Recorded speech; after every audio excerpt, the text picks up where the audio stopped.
तेज दर्शक बंधु क्रिकेट जगत आसला एक ताजा खबर पुणी थे उप अधिनायक मैदान में देखा मिल श्रेयस अय्यर प्रत्यावर्तन नहीं आसला बड़ खबर यही मैच रे खेलिबे। तेज दर्शक बंधु भारतीय ओडीआई उप अधिनायक श्रेयस अय्यर आहत को नहीं एक बड़ अपडेट आसी।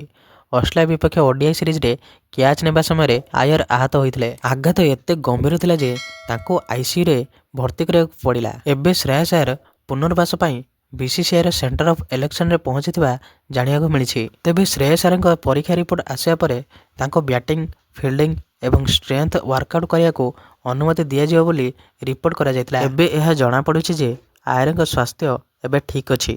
कही रखुछि जे से डिसेंबर 24 तारिख रे मुंबई रे बैटिंग अभ्यास करथिले।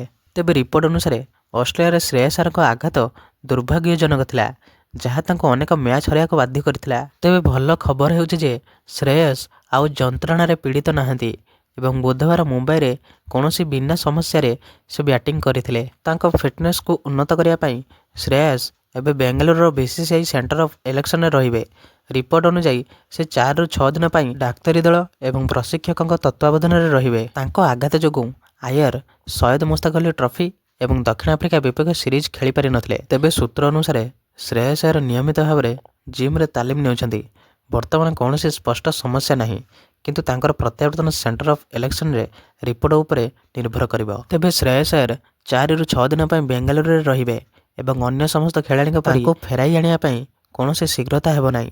से न्यूजीलैंड विपक्ष ओडीआई सीरीज किंबा विजय हजार ट्रॉफी शेष पर्याय समय फेरिबार संभावना अच्छी। तेबे यही प्रकार वीडियो देखा आपण मैंने यही चैनल को सब्सक्राइब कर दिंतु कारण यही प्रकार वीडियो आपण मैंने यही चैनल देखा पाइबे। तेबे रहिली जय श्रीराम।